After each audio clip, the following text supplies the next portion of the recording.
Hey there, folks. Welcome back to Front Porch Devotion Time. You know, there was this old Native American Indian chief who was well known throughout his tribe for being able to just predict the weather. I mean, he had it really down, just very accurate at predicting the weather. One day, a bunch of folks from his tribe came up to him and said, "Well, what's the weather going to be like tomorrow?" And he says, "Rainy. Very wet." And sure enough, he was right. Man, it just poured down and it was just came a bunch of rain. One other time, some other folks from his tribe came up and say, "What's the weather tomorrow?" And he says, "Snowy, very cold."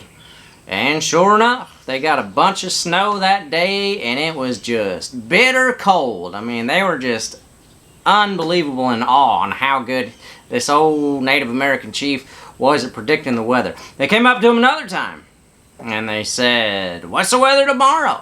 And he says, "Don't know. Radio broken."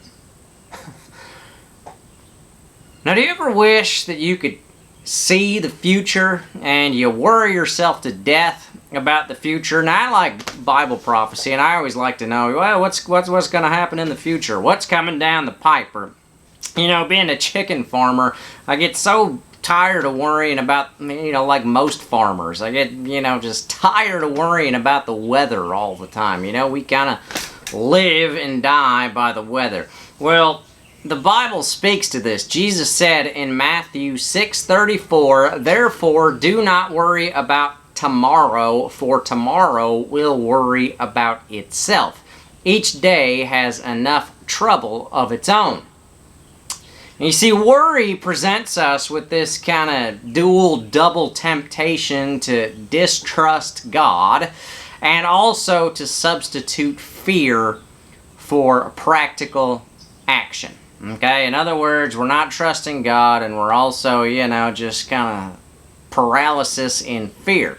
And worry means paying attention to what we cannot change instead of putting our energies into working in effective ways. And Jesus made it clear that, worry takes away from life rather than adding to it. And that's actually true. Studies have shown, if you worry a lot and have a lot of anxiety, not only does it affect you mentally, but it can affect you physically. Take time off your life instead of adding to it. So what can we do? Well, we can counteract worry by doing what we can and trusting God where we can't. Again, you do what you can and trust where you can't. And when we work for God and we wait on His timing, we won't have time to worry. Again, Jesus said in Matthew 6:34, "Therefore do not worry about tomorrow. Tomorrow will worry about itself. Each day has enough trouble of its own." And amen to that. That's Front Porch Devotion for this weekend, and we'll see y'all later.